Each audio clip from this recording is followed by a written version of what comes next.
எல்லாரும் எல்லாமும் பெற வேண்டும்.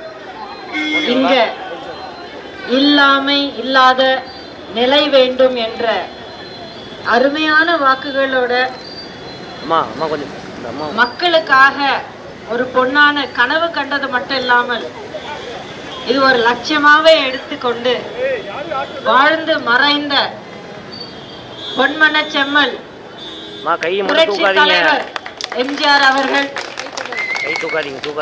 மக்களால நான் மக்களுக்காகவே நான் என்று தன்னுடைய வாழ்க்கையை தமிழ்நாட்டிற்கும் தமிழ்நாடு மக்களுக்கும் அர்ப்பணித்துக் கொண்ட இதய தெய்வம் புரட்சி தலைவி மாண்புமிகு அம்மா அவர்களும் இவர்களின் நல்லாசி பெற்று தமிழ்நாடு முன்னாள் முதலமைச்சர் தமிழ்நாட்டு சட்டமன்ற எதிர்கட்சி தலைவர் கழகத்தை காத்து கழகத்தின் பொது செயலாளரான மரியாதைக்குரிய அண்ணன் எடப்பாடியார் அவர்களும்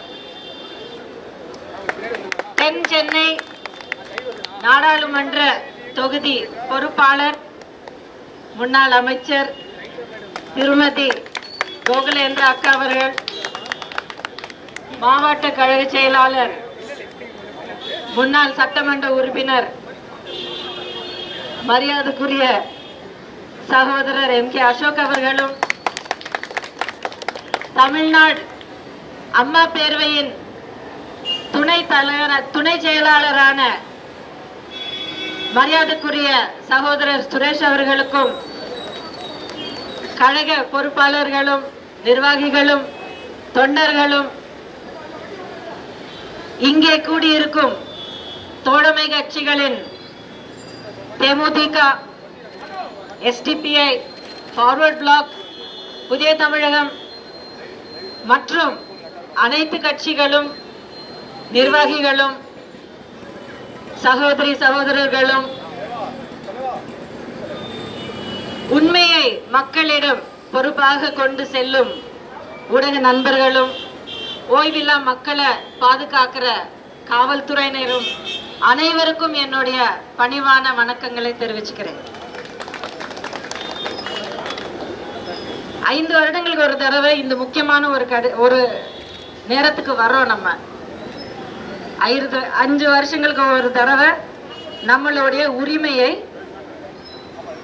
ஒரு வேட்பாளரிடம், ஒரு சில கட்சி தலைவர்களிடம், ஒரு சில கட்சிகளிடம் நம்ம ஒப்படைக்கிறோம்.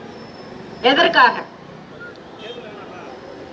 நம்ம மாநிலத்தின் பாதுகாப்புக்காக, முன்னேற்றத்துக்காக, நம்மளுடைய பாதுகாப்புக்காக, நம்ம குடும்பங்களின் முன்னேற்றத்துக்காக, நம்மளோட உரிமைகளை பார்த்து காத்து முன்னுக்கு கொண்டு போய் நம்மளோட கை கோர்த்து நடக்கும் தலைவர்கள் அப்படிங்கறது ஒரு நம்பிக்கையோட நம்மளுடைய ஓட்டு கொடுத்து நம்ம ஜெயிக்க வைக்கிறோம். அதனால கடந்த 5 வருஷமா நடந்திருக்கிற வேலைகள் அனைத்தும் நமக்கு நியாயமாக இருக்கிறதா அப்படிங்கறது சிந்திக்க வேண்டிய நேரம் வந்திருக்கு. எல்லா பக்கமும் நாம் பார்க்கிற ஒவ்வொரு முகத்திலையும் எல்லாருமே உழைச்சு காலையில கண் திறக்கிறதுக்கு முன்னாலேயே இன்னைக்கு நாள் எப்படி ஓடும், இன்னைக்கு நான் என்னென்ன செய்ய வேண்டி இருக்கும், என்னுடைய தேவைகள், என்னுடைய கடமைகள் நான் எப்படி பூர்த்தி செய்வேன் அப்படிங்கிற ஒரு கவலையுடன் கண் திறந்து இன்னைக்கு வாழ வேண்டிய ஒரு நிலையில பொதுமக்கள் இருக்காங்க. அதுக்கு காரணம் விலைவாசி ஏராளமான அளவுக்கு ஏறி போயிருக்கு. பெட்ரோல் டீசல் விலை முதற்கொண்டு மின் கட்டணம் வரைக்கும் எல்லா பக்கமும் ஒரு தடவை 1 மடங்கு 2 மடங்கு இல்லை, 4 மடங்கு 5 மடங்கு அப்படின்னு அர்த்தம் இல்லாம புரிஞ்சுக்க முடியாத அளவுக்கு எல்லாமே ஏறி போயிருக்கு. இதுக்கான நேர் பொறுப்பு அரசாங்கத்துக்கிட்ட இருக்கு. இங்கே மாநிலத்துல ஆளும் திமுக அரசாங்கமா இருந்தாலும், தில்லியில் ஆளும் மத்திய அரசாங்கமாக இருந்தாலும் இதுக்கான பொறுப்பு அவர்களிடம்தான் போய் சேரும்.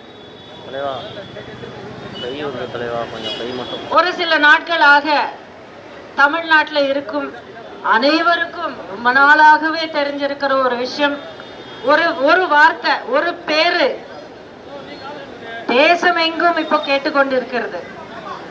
கச்சத்தீவு.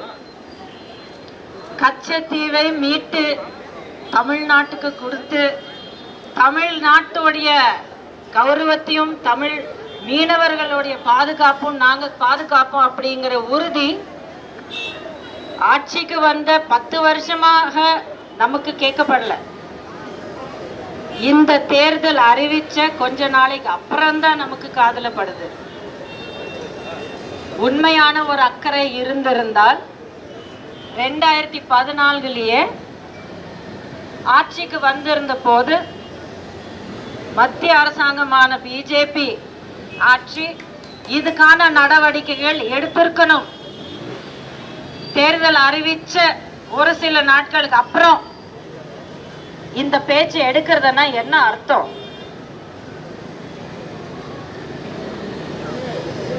இது மக்களை ரொம்ப லேசா எடுத்துக்கொண்டு கொஞ்சம் கடினமான வார்த்தைகள்ல சொல்லணும்னா மக்களை முட்டாளாக்குற ஒரு விதமா தான் நம்ம பார்க்க வேண்டி இருக்கு. ஆனா தமிழ்நாட்டுல இது செல்லாது. ஏன்னா கச்சத்தீவு அப்படிங்கிற ஒரு பிரச்சனைக்கு ஒரு தீர்வு காணணும் அப்படிங்கிறது புரட்சி தலைவி அம்மா அவர்கள் எத்தனையோ வருஷங்களுக்கு முன்னாடி அதுக்காக குரல் எழுப்பி உச்சநீதிமன்றத்து வரைக்கும் அவங்க கொண்டு போயிருக்காங்க. இந்த விஷயம் நமக்கு புதுசு இல்லை. இந்த நேரத்துல இந்த பிரச்சனையை எழுப்புறது அப்படிங்கிறது எந்த விதத்துல பார்த்தாலும் இது ஒரு ஆப்பர்ச்சுனிஸ்டிக்கான ஒரு ஸ்டெப் தான் நம்ம புரிஞ்சுக்கணும். நண்பர்களே, சகோதரிகளே, எல்லாரும் கஷ்டப்படுறது, எல்லாரும் கனவு காண்றது உங்களுடைய குழந்தைங்களுடைய எதிர்காலத்துக்காக தான். நல்லபடியா படிக்க வச்சு அவங்களுக்கு ஒரு நல்ல வாழ்க்கை அமைச்சு கொடுத்து அவங்க ஆரோக்கியமா பத்திரமா வாழணும் அப்படிங்கிறதுக்காக தான். ஆனா எந்த பக்கம் பார்த்தாலும் இத்தனை வருஷ காலமாக இதுவரைக்கும் எதிர்பாராத அளவுக்கு போதைப் பொருட்களுடைய ஒரு மிகப்பெரிய ஒரு பூதம் தமிழ்நாட்டுல ஒவ்வொரு கோணத்திலையும் ஒவ்வொரு மூலையிலையும் ஒவ்வொரு முனையிலையும் எழுந்திருக்கிறது. நம்ம எல்லாருக்கும் தெரியும். இதுக்கான பொறுப்பு யாருகிட்ட எடுக்க அப்படிங்கிறது நிரூபிக்கப்பட்டிருக்கு. இங்கே ஆளும் திமுக கட்சியின் ஒரு மூத்த பொறுப்பாளருடைய செயல் அப்படிங்கிறது நம்ம அனைவருக்கும் தெரிய வந்திருக்கு. இந்த நேரத்துல இது உங்களுக்கு ஞாபகப்படுத்துறதை விட இன்னும் அதிகப்படுத்தி நான் பேச தேவையில்லை அப்படிங்கிறது எனக்கு நல்லாவே தெரியும். ஏன்னா உங்களுடைய பிள்ளைகள், உங்களுக்கு வேண்டப்பட்டவங்க, உங்க குடும்பத்துக்கு சார்ந்தவங்க, உங்க அக்கம் பக்கத்துல இருந்தவங்க எல்லாரும் இதுக்கு அடிமையாகி ஏதோ விதத்துல பாதிக்கப்படும் போது அதுக்கான வேதனையும் இழந்த ஒரு வாழ்க்கையை பார்த்து அழுவும் போது அந்த வலி என்னன்னு உங்களுக்கு நல்லாவே தெரியும். அதனால ஒரு பாதுகாப்பான தமிழ்நாட்டுக்காக, இளைஞர்களுக்கு ஒளிமயமான ஒரு எதிர்காலத்துக்காக நீங்க கழக பொதுச் செயலாளர் அண்ணன் எடப்பாடியாரின் ஆசி பெற்ற அதிமுகவின் வெற்றி வேட்பாளரான உங்களுக்காக எந்நேரமும் ஓடி ஓய்வில்லா உழைக்க தயாரா இருக்கிற இளைஞரான நமது வெற்றி வேட்பாளர் அருமை தம்பி டாக்டர் ஜெயவர்தன் அவர்களுக்கு உங்களுடைய பொன்னான வாக்கு வரும் 19ஆம் தேதி அளித்து மிகப்பெரிய ஓட்டு வித்தியாசத்துல நீங்க ஜெயிக்க வைக்கணும். ஏன்னா இந்த வெற்றி உங்களுக்கான ஒரு வெற்றியாக இருக்கும். தம்பி உங்களுக்கு நல்லாவே தெரியும், இதற்கு முன்னால உங்களுக்காக அவர் பணியாற்றிருக்காரு, சேவை செஞ்சிருக்காரு. எந்நேரமும் உங்களுடைய சேவைக்காகவும் உங்களுடைய உதவிக்காகவும் அவர் தயாராக இருக்கார் அப்படிங்கிறது உங்க அனைவருக்கும் தெரியும். இளைஞர் தொழில்நுட்ப வளர்ச்சிகள் நல்லா புரிந்தவர்.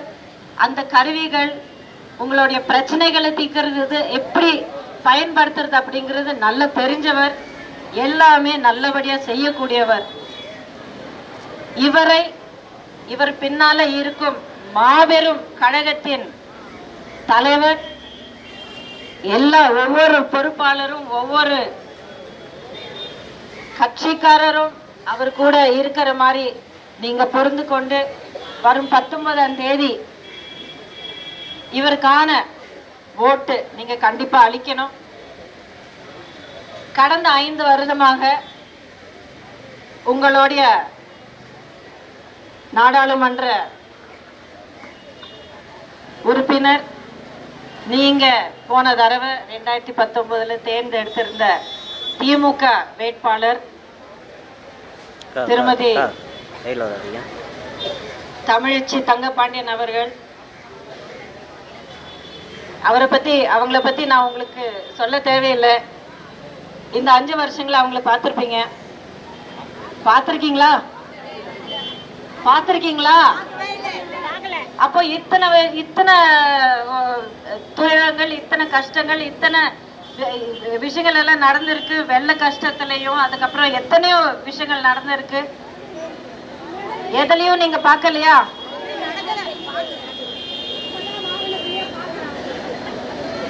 நீங்க பார்க்காத தலைமறைவாக இருக்கிற ஒரு பிரதிநிதியா உங்களுக்கு மறுபடியும் கண்டிப்பாக தேவையில்லை அப்படிங்கிற ஒரு உறுதியோடு 19ஆம் தேதி உங்களுடைய வெற்றி வேட்பாளர் அதிமுகவின் வெற்றி வேட்பாளரான அருமை தம்பி டாக்டர் ஜெயவர்தன் அவர்களுக்கு உங்களுடைய ஓட்டு அளித்து உங்கள் பிள்ளைக்கு நீங்க ஜெயிக்க வைக்கணும். பாரதிய ஜனதா கட்சியின் வேட்பாளரான மரியாதைக்குரிய தமிழிசை சவுந்தரராஜன் அம்மையார் அவர்கள் அவங்களுடைய கட்சியில் நல்லபடியா இத்தனை கால வருஷமாக அவங்க பணியாற்றி நல்ல தன்னை ப்ரூவ் பண்ணிக்கிட்ட பிறகு கடந்த தேர்தலுக்கு அப்புறம் அவங்கள மாநிலத்தினுடைய ஆளுநராக ஒரு மிகப்பெரிய பதவிக்கு உயர்த்தி அவங்கள அங்கே அனுப்பின பிறகு தேர்தல் அறிவிச்ச கடைசி நிமிஷத்துல அவங்கள அவசரமா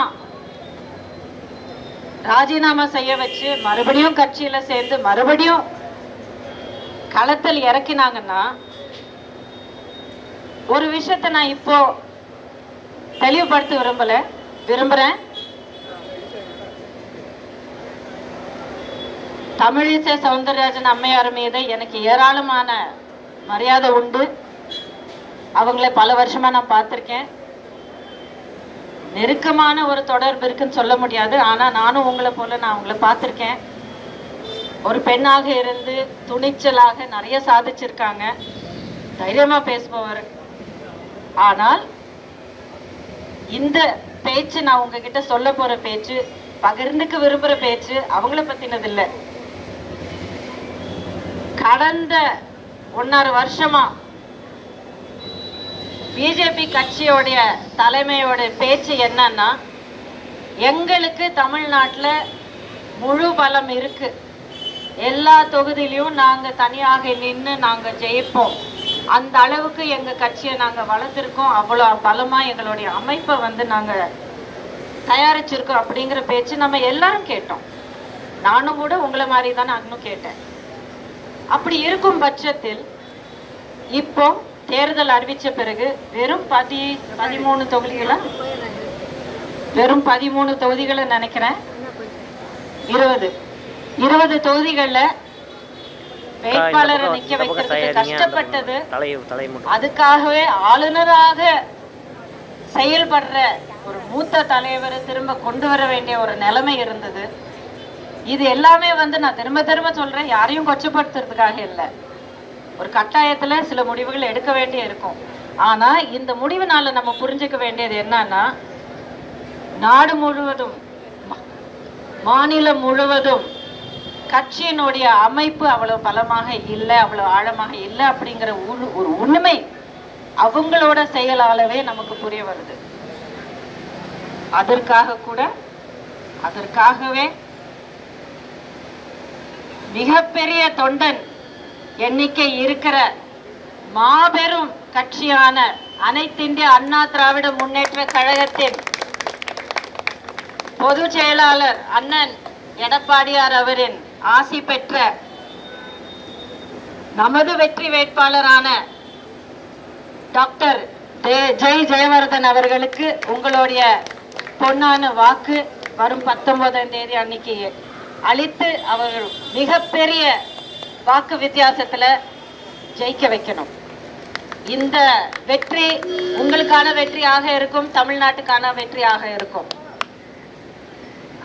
19ஆம் தேதி உங்களுடைய வாக்கு இரட்டை இலைக்கு.